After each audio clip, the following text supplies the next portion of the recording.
Just briefly, Eric and I, it should be said that the piece in the journal is a section of a book that we hope to publish in the next few months, provisionally titled The Gardens of Democracy. And in it, we argue for a new way of understanding citizenship, the economy, and the role of government in the 21st century. The role of government, of course, is a potent topic today, and there's not a lot of agreement nationally on what it should be, and there's a lot of stuff in the news happening that underscores that disagreement.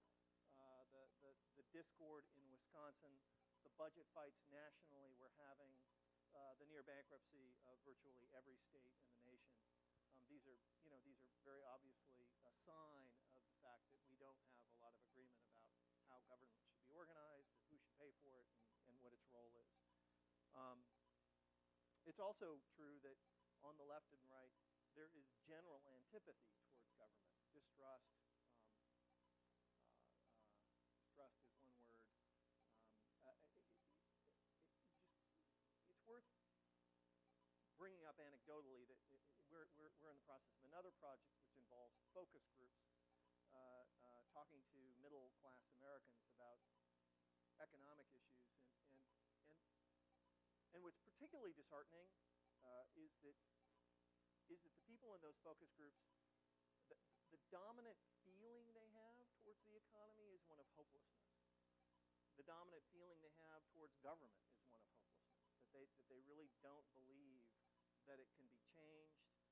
They don't believe that they have any power with respect to it. They believe it's a rigged game that benefits either the poor or the rich. And that sense of hopelessness, of course, is what drives, what animates that generalized sense of antipathy. Very, very depressing, actually, to watch these focus groups. We wrote this book because we felt that so strongly that this was a very, very important challenge for progressives. That as the party of government, we have an enormous responsibility to describe in an affirmative way what our theory of government is, in a way that should captivate and energize most Americans. Our view is that, and this is not shared broadly, that the problem we face is not a perception problem, and actually is a product problem. There are some progressives, center-left people who believe that if you just simply explain government better to people, they would automagically become, much more supportive of it, and our problems would be solved. We disagree. We think that the problem is much more in the product than in the message delivery.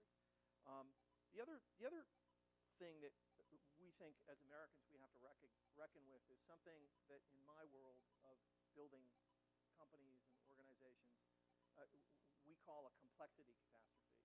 And a complexity catastrophe is something that happens when you have something which grows to the size where the critical interdependencies overwhelm the institution's ability to act and to adapt. And the United States has quite a unique challenge because we are essentially a company of 300+ million employees.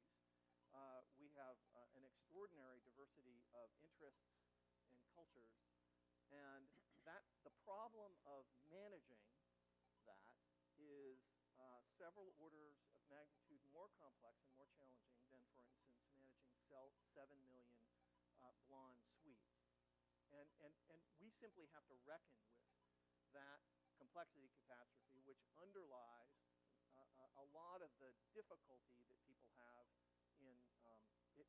that we have in managing ourselves as a country, and in the relative despondence people have who are the beneficiaries of the services that government provides. So, our goal is to try to lay out a new set of ideas, and hopefully with the aid of lots of other people, an affirmative new story about the role of government, how you would get it organized, recognizing that complexity catastrophe will force us to create trade-offs in how we operate, and that's our goal. And so with that, I'm going to let Eric lay out the argument a little bit more. Well, thanks, Nick. And let me just note a couple things. One, we acknowledge Mike Tomasky, the editor of Democracy Journal, but we also have a stack of issues, copies of the issue of Democracy Journal in which our piece appears. So please feel free to, even as we're speaking, get up and grab one of those and leaf through. I'm just Once you read it, you'll be totally addicted. Yeah, exactly. And I say that as an addictive personality chomping on my Nicorette gum here. Just out of curiosity, how many of you here have actually had a chance to encounter the piece? And okay, great. So as a matter of baseline then, let me just provide an overview of what it is that we argued in this essay. As Nick said, I mean, the context of this conversation about the role of government, and on one level it's a timeless American question. On another level, it is issue number one right now. And not just because there are fiscal pressures on states and the federal government to figure out what services to cut, what services to preserve, but more because with the rise of Tea Party populism, with just the breakdown in trust that has unfolded over the last several decades in public life and public authority, we're really at a point right now where we know what we don't like about government as a country. But there are very few good answers out there about what we ought to like and what we ought to create going forward. And I think the context is defined in part by two very, broadly speaking, outmoded ways of thinking about government. On the right, we still have today, and you see it most recently in the language of the Tea Party, this very reflexive anti-statism that is not just another species of hostility to taxes, which we've long had in the conservative movement, but is just a mistrust of government action itself in so many ways.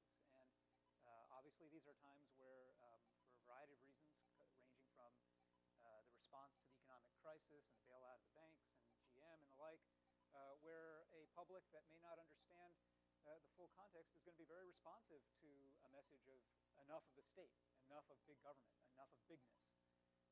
Meanwhile, on the left, for all of the turmoil that the last few years have seen, I would describe so many folks who we play with and work with on a regular basis, center left and to the left, as still being on a bit of autopilot and wanting to defend and to define the role of government in terms that really were first articulated decades ago and have been fairly unwilling to ask questions, if for no other reason than tactical, about, boy, should we still be doing this way? And the tactical reason is, if you as a progressive even open the question, you are throwing the door wide open for folks on the right who want to demolish government and, in Grover Norquist's famous phrase, to shrink government down to the size where you can strangle it in a bathtub. And when you have opponents with that sense of focus, shall we say, it tactically becomes very difficult to want to, from the left, open up a new conversation about, well, what's government for? And yet, to both me and Nick, and I think to EJ and Mike Tomasky and others who've been involved in the broader enterprise of Democracy Journal, and I certainly want to acknowledge NDN itself, because NDN for years, and in recent months in particular, has been undertaking some pretty great projects asking just this question, how to reimagine and rethink the role of government in a variety of different dimensions. But for us right now, these two broad reflexes, one of anti-statism and one of fly on autopilot and don't ask questions, are profoundly unsatisfying and profoundly, increasingly irrelevant to the actual challenges that we face. I come to this question not only from my experience here in D.C., having worked for the Clinton White House, but actually in some ways colored far more by the decade plus that I've now spent in Seattle, just doing things, like serving on the Seattle Public Library Board and being involved in the State Board of Education and thinking about policy and the role of government for education, for job creation, for community building on a scale that often, I think, when we're here in D.C., is ignored. I think to sum up the essence of the argument that we make in the pages of Democracy, one of the dimensions of what is unsatisfying to us about the current conversation about the role of government is that in so many instances it boils down to a very tired argument between big government and limited government, big versus small government. And you can have, as you do, turn on C-SPAN almost at any given hour, variations on those two themes.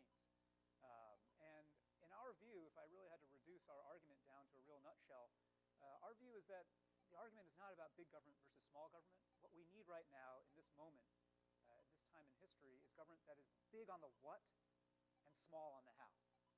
Government that is far more robust and is quite willing to be ambitious in ways that I know we'll hear Mike Lynn talk about, in setting broad national goals and benchmarks of what constitutes national endeavor and national success, whether that's in educational outcomes or health outcomes or the development of a green and clean energy sector or other domains altogether, where it is appropriately the function of a national government to say, look, in a global context, in a time of crisis and flux right now, if there's nothing else we do, we ought to define what our goals are and what will count as success. But as to the how and as to the means, our view is that government needs to, at every level, be far lighter touch, stronger hand in guidance and lighter touch in execution. We'll, I think, in the course of our conversation, be able to talk about a number of examples, for instance, from education, which Nick and I are involved in heavily, but other domains as well. I know NDN has done a lot of great work recently on how these concepts might apply to how we think about economic development and job creation. So big what, small how is our theory of action. And just to elaborate a little bit more, the what. Our view is that government, broadly speaking, and I think some of this will sound elementary, some of it will sound like a recapitulation of civics class, in which case I say good. I spent yesterday out in Arizona with Justice O'Connor, who some of you may know, retired Justice Sandra Day O'Connor, whose big push and passion right now is reviving civics.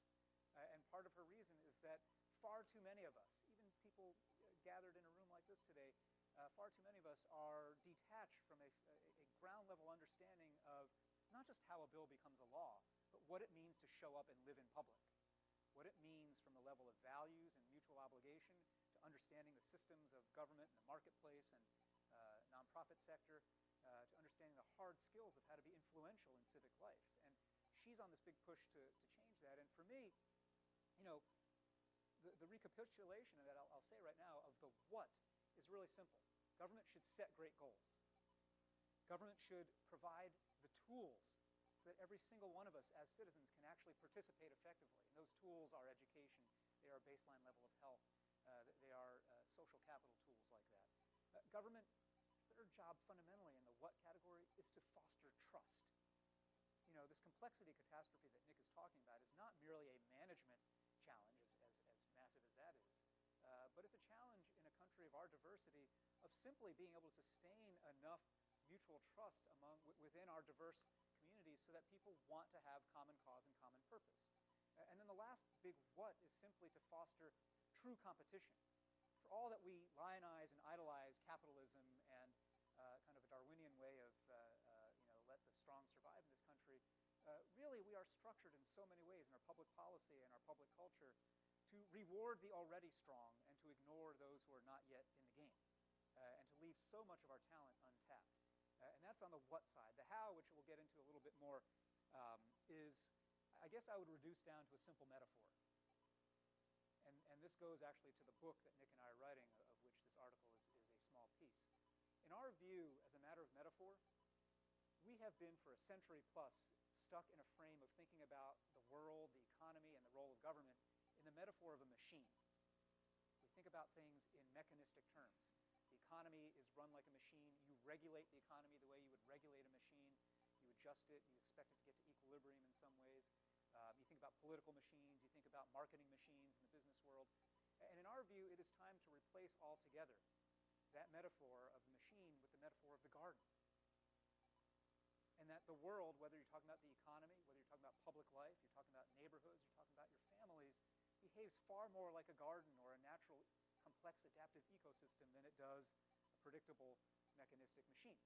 And if you take that metaphor of garden seriously, then the role of government fundamentally is to be gardener. The role of government is to seed. The role of government is to weed. The role of government is to feed. The role of government is to define in the first place, what is it that you want to plant? The role of government is, with all humility, to recognize the gardener is not the one who, by staring at the plants, makes them grow. Things grow of their own accord in the economy and in public life, good and bad, right? But if you let a garden simply go grow by its own devices, you'll have beautiful, flourishing growth for a while, and after a bit, a certain noxious weed, maybe it's a dandelion, will take over, and that garden will tip over and it will die. That's what happens when gardeners are laissez-faire and are totally hands-off, right? And so it's recognizing in that metaphor both the humility of what government can do, but also the necessity that government guide and steer and have some sense of what it is that you want to do in seeding, weeding, and feeding that garden. And we'll talk a whole lot more in detail about that, but I'm getting my time signal from Mike here to stop hogging the platform. So that in a nutshell is what we say in our piece. Thank you. I was sitting here thinking that who knew that these two very practical guys would be able to have Joni Mitchell's song Woodstock as the theme of their progressivism. We've got to get ourselves back to the garden. And the other thing that came to mind was the complexity catastrophe may be an improvement on the oversimplification catastrophe, but actually the oversimplification catastrophe may be a response to the complexity catastrophe. Yes. And with that, I turn to Megan and Mike. Megan, why don't you kick off the response? Yeah, I guess I will be your libertarian for the afternoon. So I found, I mean, obviously any libertarian is very happy to read a progressive article in which they talk about how badly government doesn't work. So, like, obviously there's a lot to like here for me. And you read every other sentence. I think that, a lot of, obviously, like, most of us, I think no one, progressive, libertarian, whatever, can look at government now and think, this is working the way I want it. Like, we're doing basically as good a job as we should be at whatever it is you think that the government should be doing. And I think that it's really salutary to be thinking about, like, how do you make these processes better? How do you sort of strip down some of the bloat, not necessarily in what the government's doing, but in how it gets done and how the processes work. And I also am a great booster of civic trust, and so I would love to think about institutions that do that better. That said, I think that there are a couple issues for me, and I think the core issue is that in a way it kind of assumes away a lot of the arguments about values. To me, politics, more than most people are willing to recognize, are about values. It's often, I'm a policy journalist, and so I'm often using statistics and so forth, but what it really boils down to is a question of values, and often the fact is those values conflict. We like to think that if there's some way we can just argue around the other people, they'll understand that that we're right and they're wrong, and then everything will be fine. And the fact is that there are values that can't be resolved. You have to pick one. And different people pick different things. But because people are prone to something that cognitive scientists call egotistical bias, we tend to view other people who disagree with us as having rejected what we care about. And so you see this a lot with abortion, is probably the best example. And I'm not going to pick on either side in particular, but when you talk about it, right, when you hear pro-choicers say about pro-lifers, right, they hate women. They don't care about female autonomy. They're regressive. They want women back into the kitchen.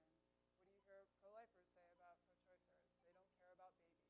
They don't love babies. They don't care about life. Well, this is ridiculous, right? Like, pro-choice people have babies, so clearly they raise them to adulthood. They do not dump them in the bathtub the first time it screams. They clearly seem to like them.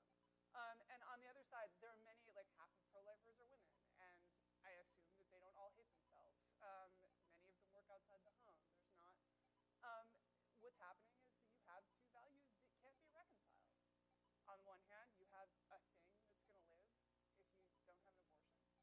And on the other hand, you have a woman whose autonomy is challenged by the sort of challenges, first of all, her just physical autonomy, but then also, what's going to happen chemically in her brain and then socially and all the rest of it after she's had that baby, whether she gives it up for adoption or chooses to keep it.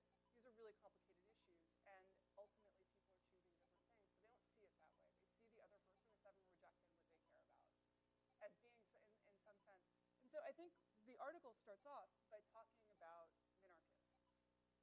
And and it sort of paints this view of the view that they're setting themselves up against as no government except for police and courts, et cetera. Well, this is not exactly playing against the varsity, right? Not even a majority of libertarians are minarchists, much less a majority of the 50%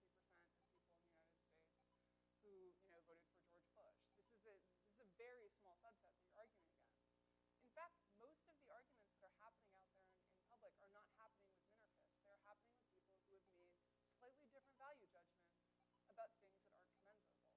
And so if you think property rights are very important, it is very difficult to say, well, yes, I'm going to take 75% of your money and give it to the poor. On the other hand, if you think that the poor are more important, that like these values both have value.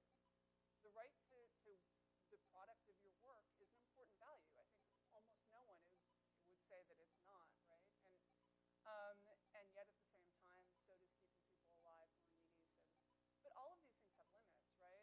And if they didn't, none of us would be sitting in this room. We would all be sitting at home in our one-room hut because we would have sent everything we owned to Africa. We set limits on this stuff all the time. We're going to have to argue about them. And so, I do think libertarians underestimate a lot of things about, for example, the government's role in rule setting and the fact that that's just absolutely necessary to make markets. But I think I would like to see more engagement with kind of less very, very extreme views, because those it's really easy to argue against them. And, conservatives do it too. They get up and they're like, you know what, socialism sucks. And then they sit down and you're like, okay, great, it sucks, except who are the socialists with whom you're arguing? So there are the value questions, and I think I see this in like the national service proposal that you have for building trust. I find it difficult to imagine that you can instill trust in people by forcing them to volunteer.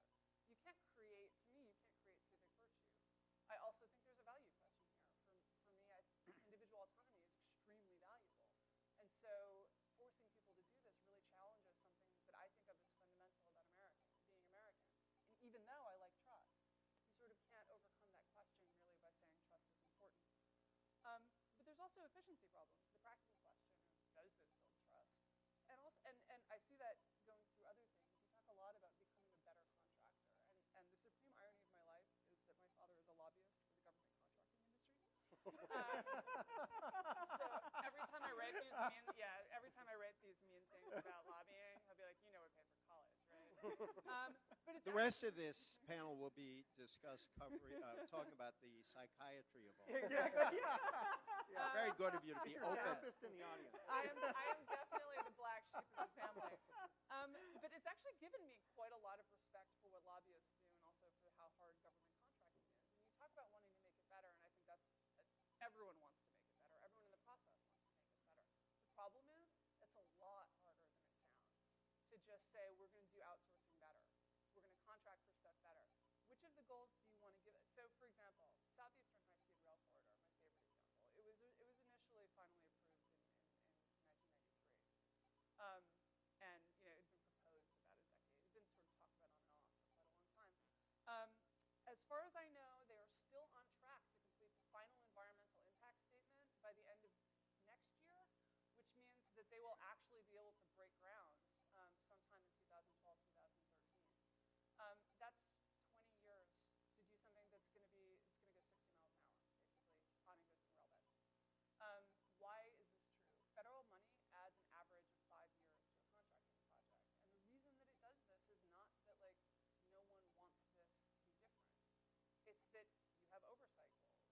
You have to get the Army Corps of Engineers has to weigh in. The EPA has to weigh in. You have to have public review periods. Which of the things, you have a lot of anti-corruption stuff. So you have a lot of bidding rules that are designed to prevent corruption. Which of those things are we going to get rid of to make our contracting better? Are we going to give up oversight? Are we going to tolerate more corruption? That's a possibility. And people will seriously advocate this. Philip Howard does, for example, that just give people more autonomy and accept that there's going to be more errors.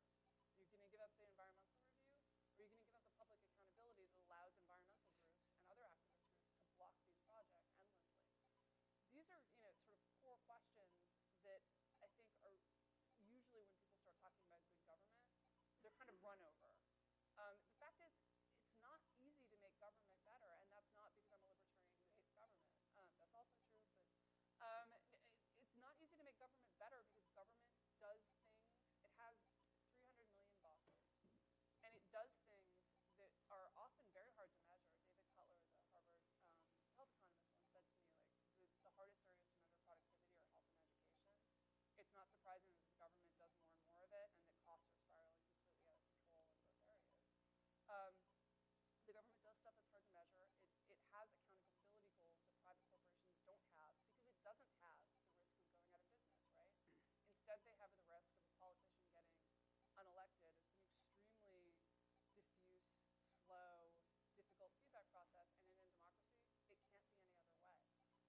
And so I laud the goals of the article, but I don't think that I haven't at least seen enough. There may be way more in the book about doing the actual hard work of getting there, because it's very easy to say I want better government.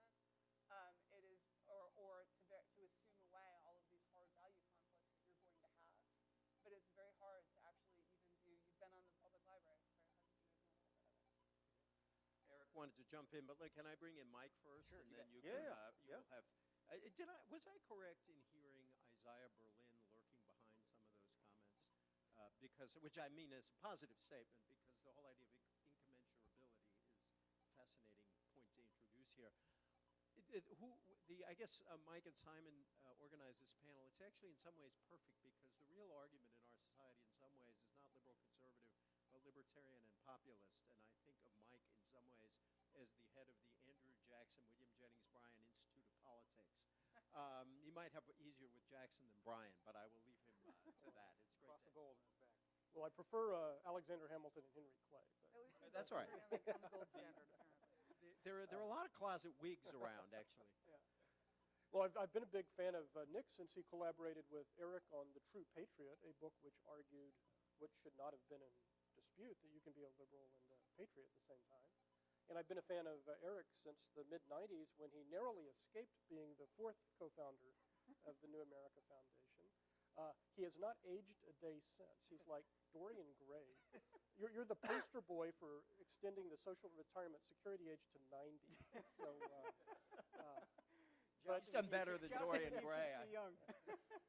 Yeah, I think democracy and these guys are to be commended for having this debate about first principles.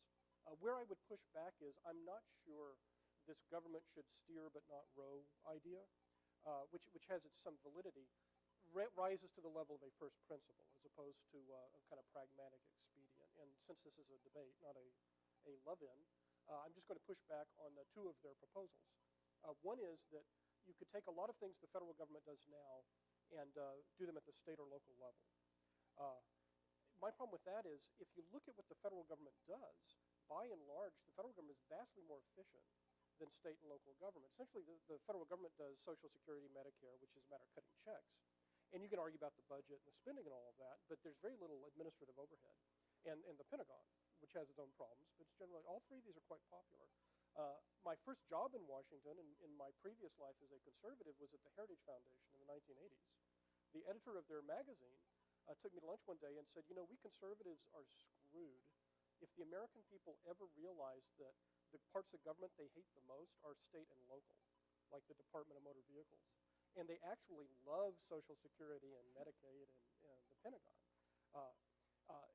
To get this down to policy details, if you look at social insurance, our social insurance system, beginning back in 1935, is divided between purely federal programs, Social Security, then Medicaid in 1965, and Medicare, and these strange hybrid programs that are partly funded by the federal government, partly by the states.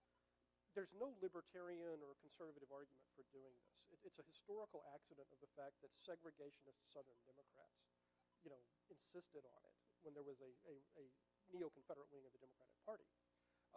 It's quite clear that if you actually federalized all of these hybrid social insurance programs, including unemployment insurance and so on, you would have you'd have economies of scale, you'd have lower loads, the whole works.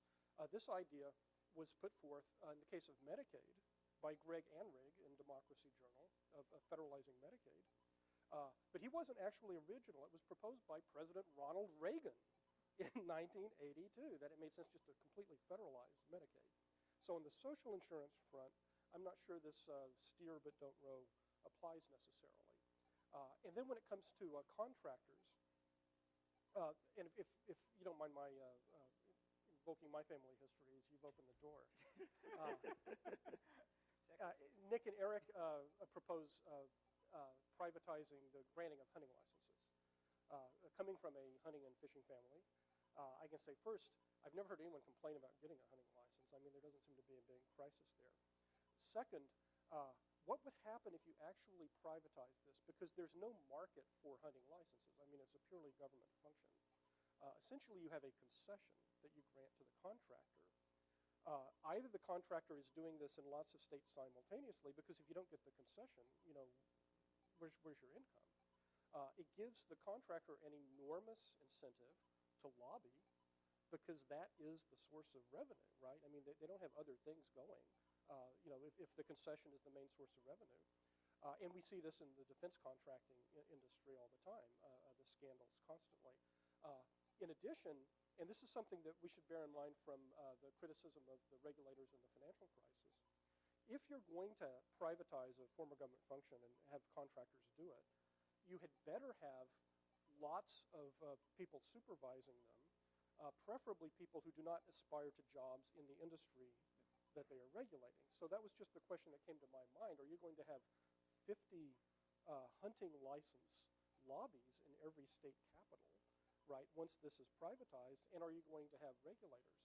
And I'll just finish with another autobiographical note. My first job in politics was as a college student in the Texas legislature. And one day, this very broken down elderly man came and said, well, can you speak to me? I was the lowest of the lowest staff in the State House. And he said, I'm the head of the Texas Occupational Safety Commission. He said, I'm the most powerful occupational safety administrator of all of the 50 states. I have sweeping powers. I can go into a factory, shut things down just by looking at it, no appeal. And he said, the state legislature created my job with these sweeping powers, and then they refused to fund it. I don't think it's funded to this day. So he said, our entire staff statewide consists of me and a secretary, and we subsist on grants from New York foundations and the federal government. So that's just my other question as a pragmatic expedient. Are you actually saving on personnel costs? Because if it's done right, you formerly had what may have been a dysfunctional, sclerotic government bureaucracy, but now you have two bureaucracies. You have the private management, the private corporate employees, and you also have to have a minimum adequate number of regulators. Now, having said that, am I raising this to a counter principle? By no means. If there are ways that you can find to have things done more efficiently by markets than they're done by government, that should not be, no progressive or centrist or conservative should argue with it. As long as the conservatives and libertarians, like Ronald Reagan, say, well, if you're going to have Medicaid, right, then maybe the federal government can do it more efficiently, either than 50 state governments, or some kind of subsidized type Rube Goldberg scheme, with private contractors that would not. That's not truly a market. It's private, but it's not a market. But those are only my points I want to make. What I want to do is, just so people can know how we're going to proceed, I want to sort of encourage debate here. Mike brilliantly married both biographies, lobbyists, hunting licenses, and he gave me a nostalgia for the late Molly Ivins with that Texas legislature stuff. If you remember, Molly Ivins once said, if you took all the fools out of the Texas legislature, it would no longer be a representative body. And got rid of all the dead voters. So I'd like to piggyback. And the one question I wanted to ask before we opened it up, Mike really alluded to, which is, I'm very sympathetic to the general idea of the need to reinvent government, and I'm sort of sympathetic to the thrust of much of what you have to say, and yet on this whole question of federalization, the biggest federal government expenditures, Medicare and Social Security, are broadly popular. One of the problems with the new health care bill is how much it actually depends upon state governments to get the job done, and so I would like you to answer that. Take care, Mike. To answer that criticism of Mike's, and then also the libertarian critique. So these are great criticisms. And part of the validity of the criticism is that we suck. And part of the validity of the criticism is that you only saw a small piece of what we actually wrote. It's a small section that Mike made us cut down by half to fit in the editors. I'm familiar with that. And it's always true. It's all in the extra features. Yeah. But only after he left did you say Yeah, that.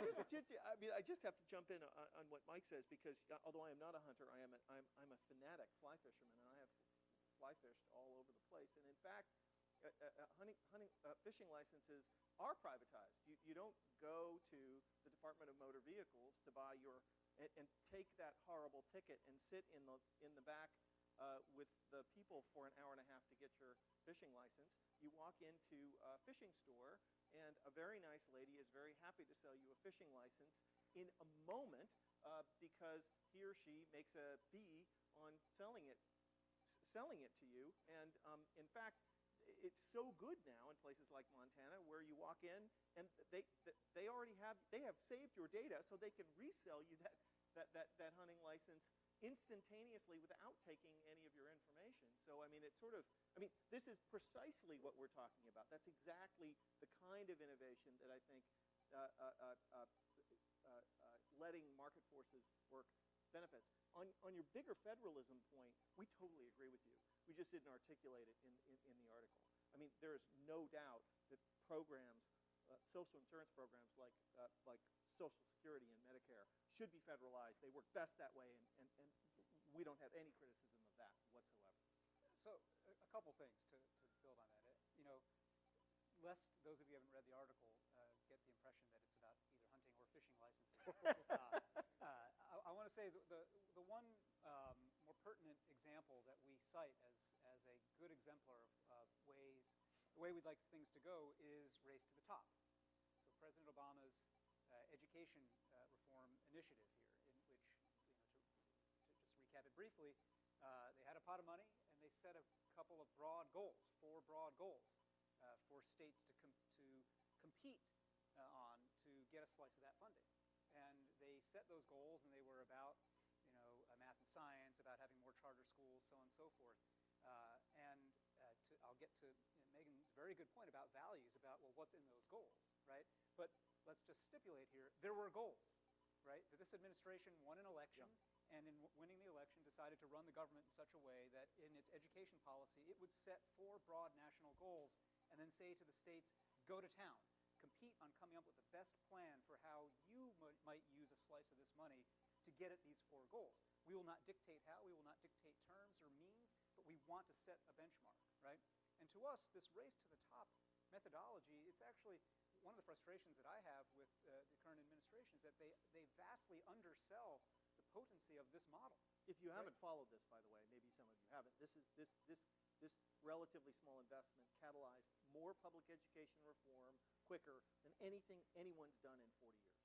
Right. Just from a sheer leverage standpoint, it was $4 billion, which in a scheme of education spending nationally is not a lot, right? But it's to me, race to the top is one exemplar of a larger point here, which is that and Nick used the word in passing, and we often use it just casually, innovation, right? Fundamentally, what we're arguing for in this piece and in our book generally is that government needs to be far more adaptive than it is today. That there are certainly, I would agree, we both agree with Mike, that on things where essentially the function is collect revenue, cut checks, and send back out revenue, like Social Security, there are economies of scale and of administration that make sense to nationalize and federalize. But for so many other dimensions of the delivery of actual human service, home care, child welfare, whatever it may be, education, that what we need government to be is far more responsive to changes, far more able to fix what isn't working in the delivery of a program. And I agree, Megan, that, for instance, in contracting, it's a lot harder to do than to say. But in order to do it, you have to first say it. And you have to first say that the way that government is going to operate is going to be in this mode of, actually, in a sense, market-fueled evolution. That you see what works. And if something is working, you feed more fuel and more funding to it. And if something is not working, you starve it and you kill it and you put it away, right? And that is, from both left and right, that is not the way that government operates right now. And the reason in part has to do with what Megan's pointing out here, which is about values, right? I grant fully that politics is such that, and politics being a contest of values and then an accrual of power, means that whatever an initial set of values might have been baked into a program, that those are often hard to dislodge, right, over time. And then you get what you get. You get all the reviews. And I am actually partially very in sync with Philip Howard on the idea that we need to cut through wide swaths of the protective rulemaking that is accrued over any of our social goals and that doing that will, in fact, foster a greater sense of ownership by everyday folks, and therefore a greater sense of trust, right? But in the first place, you have to say that we want to direct the resources of government toward, for instance, these kinds of educational outcomes, these kinds of clean energy outcomes, these kinds of anti-obesity outcomes, and that is wholly appropriate when you win an election and get to run an administration to try to steer in that direction. In a sense, the last thing I want to say, just to Mike's point here, there are echoes. You could read our piece and just think, oh, we're talking about privatization and devolution, and it's just warmed over Gingrich or warmed over Reagan. And that's not the case, right? I mean, the protest from center and the left against a lot of devolution proposals is that it's unfunded mandates. And one way to describe in brief what we're talking about here is funded mandates. Kind of setting a direction, actually providing resource behind it, and then again, letting, where appropriate, market forces and competition to determine the actual execution of those goals. Yeah, there's another. Can we let Megan come in? Absolutely. Because, and then I want you to come back, and then we'll open up to the audience. If I could, first of all, I really appreciated your acknowledging as a libertarian the importance of rules, and to make capitalism work. And to me, I've always had two fundamental critiques of libertarianism, whose intellectual coherence I have always admired. Critique one is about the rules, which is in many cases libertarians want to replace existing regulations with people being able to bring actions against others. And if you want something really inefficient, let's get rid of the regulatory system and move everything into the courts. And I'd be curious how you deal with that. The other critique, which you don't have to answer, but I have to offer, is I've always thought libertarianism was the perfect ideology for single, relatively affluent white men without children.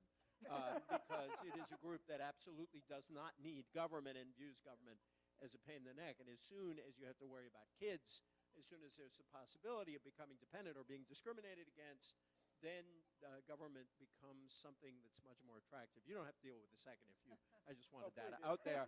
And then I want Mike to come back, and then we'll open it up to, well, I'll let Nick come back, and then we'll open it up to discussion. Nothing. Go. Well, I think the issue that I sort of go back to is that people seem to lose their enthusiasm for the idea that elections have consequences when they lose them.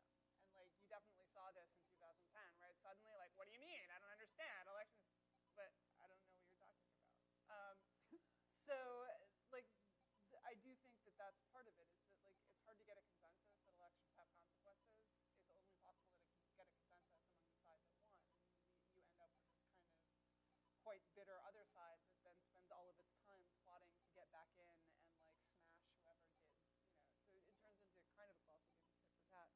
On regulation versus liability, I think you're right. Like, I do think that there's, I mean, libertarians have sometimes a tendency to talk as if, like, markets and property rights had sprung full-blown from the head of Zeus, rather than kind of being this incredibly contingent system that evolved over a long time.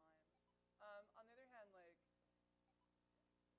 liberals have a tendency to say, well, the market isn't working so well, and then, like, assume a great regulator who doesn't have all of the same problems that caused the market to fail in the first place. When you say, like, people, a lot of the nudge stuff, people are risk averse, people don't understand this, et cetera, and then you say, well, is the regulator not risk averse? Is the regulator not prone to all of these human biases that you've identified? Of course they are, and they have their own bad incentives. And so it's not that, like, I personally, there's lots of regulators I dearly love. I'm a big fan of, for example, the FDIC. I think they do a great job. I think they've prevented a huge amount of human misery. But you always have to be watchful. You always have to remember that you can't assume that the regulator is going to work the way you want it to. Milton Friedman had a great back and forth in the 70s in Newsweek with some chemists and scientists who said, well, yes, we recognize that the FDA is strangling drug development, and that's terrible, but we don't want it to go away. We want it to not do these things that strangle drug development. And Milton Friedman was like, if I came to you and said, I want a cat that barks, you wouldn't be like, oh, okay, the FDA does these things because these things are things that regulatory agencies do. They get captured by the industries they regulate, basically inevitably. I'm not aware of any agency that hasn't been. And not even for a bad reason. The fact is, if you're regulating an industry, you should listen to the people in the industry. They know what's happening.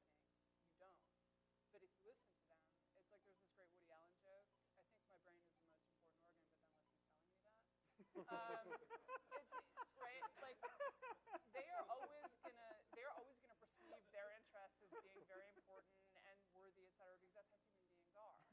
And so you're always going to be hostage to that. And also, they're really risk averse. The FDA gets in huge trouble if they approve anything that kills people. Every time there's a Vioxx or a fen-phen, they get into the people who approve that get into enormous trouble. They have congressional hearings, et cetera. If they don't approve a drug and a bunch of people die because it didn't get approved, nothing happens to them. And that's going to be the way any FDA is ever going to work. And that's going to be true of the EPA and any agency. They're always going to have these bad incentives that we don't like. They're not going to balance risk correctly because they're people and they care about their jobs. They care about not being called in front of a congressional hearing. And so when you say like market actors who do bad things, et cetera, that's absolutely true. But it's like Soylent Green. Regulators are people.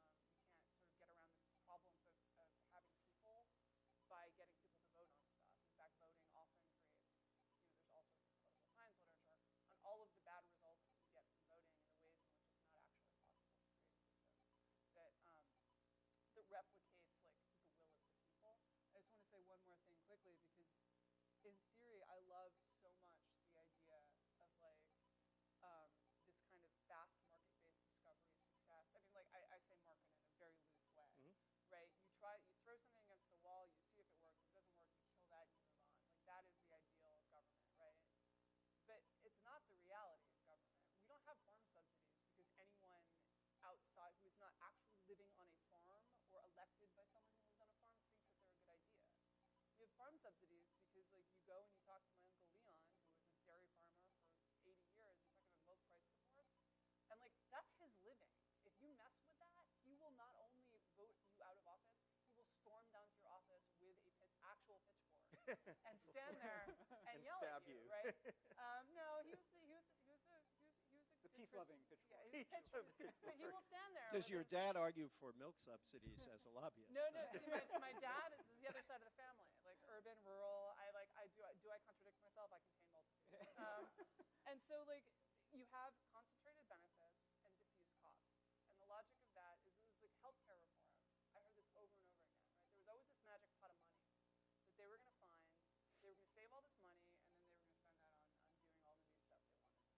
And every time someone would come up with a new magic pot of money, it would turn out that magic pot of money was attached to a group of very angry people who were going to get hysterical if you tried to take it away, right? It was the home health care, it was the doctors who were doing unnecessary amputations, it was the nurses, it was the insurers, it was the pharmacists. Everyone, it turned out, really cared about their income, and we're going to fight you to the death. Right, as far as I know, the only government program we've ever actually succeeded in cutting is welfare. And like, what do you have? You have a large group of uneducated people who don't vote. So we've cut one program that went to a group of people who didn't vote. Everything else, like, it's really powerful. So like in theory, I really like the idea of we try stuff, it doesn't work, we just kill it and it goes away. But in practice, very rarely go away. And that's something that you have to think about when you're doing a new program, because the more the government does, the less good it is at doing everything it does. Let's see, how should we do this? I don't want to leave the audience out. Can I ask Sorry. Nick to hold? No, That's all right. Yeah, I'm going to hold. Hold, and let's let Mike. Does Michael Clay Hamilton Lind want to come in here? Just one brief question. You guys spoke of federal, using the federal government as a catalyst for state and local policies, education, childhood nutrition, and so on. And this just reminds me of something from the 1992 debate among the first Bush, Clinton, and Ross Perot, when a lady in the audience asked a question about the school board was teaching creationism or something. And being professional politicians, the first Bush and the Clinton, they sort of answered the question.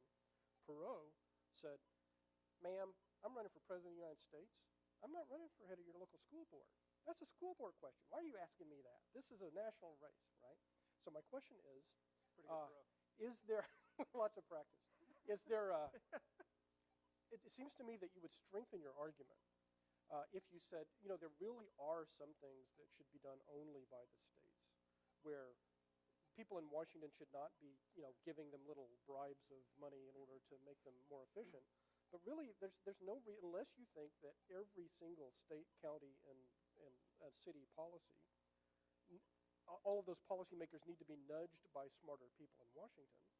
And in some cases, that may be true, right? But it just seems to me that's something that is a question people will raise. It's a good point. So, do we have time, or do you want to throw that back out to? You want to answer that question, and Nick has a follow-on, but let me bring the audience, and then Nick can say that. Go ahead, Nick. I mean, I think I would agree. And part of the when we talk about the national government setting great national goals, it isn't a national goal on everything from creationism in the school board or sidewalk width or what have you, right? I mean, it is on those things that the national government is appropriately focused on. Education, the things that Race to the Top focused on weren't those things that are best left to local community decision-making, but are in fact things that in a global competitive environment, no one but the federal government is going to have the bird's eye view to think about how do you invest nationwide in our science, in our STEM, science, technology, engineering, and math capacities, right? How do you ensure that there is much broader uniformity of national standards in education so that you can stop having this balkanized system?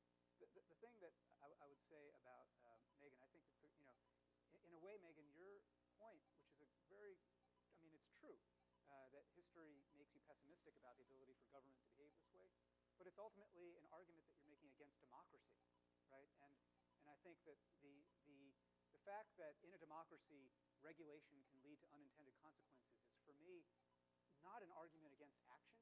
It's just an argument for far more vigilant leading and far more grown-up politics. So the second part that you're talking about, you're right. Up to this point, we haven't been very grown up. And so when farm subsidies emerged 40, 50, 60 years ago, no one wants to be the one to have to say, no one needs this anymore, time to unwind these things, right? I think it is quite possible that the national and state and local fiscal crisis that we're in right now is going to force some more grown-upness, right? In both cases, I mean, I think we're in agreement on a lot of this thing, but I think my view is not that because we're in a democratic process, we should just do nothing. Inaction is a form of action That's itself. right. We're from the other Washington, so we're far less cynical than you are. At the risk of strengthening Megan's argument, which I fundamentally disagree with, remember that old LBJ story about the person who desperately needed a teaching job during the Depression, showed up at a school board meeting, was asked, do you believe the world is round or flat, and replied, I can teach it round or flat, that's up to you. My only point is this, and it's what we actually open our piece with.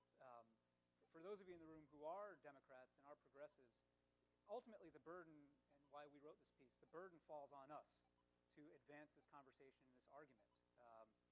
Because for all the reasons we've talked about here, we are the party most associated with the workings, the success, or the failures of government.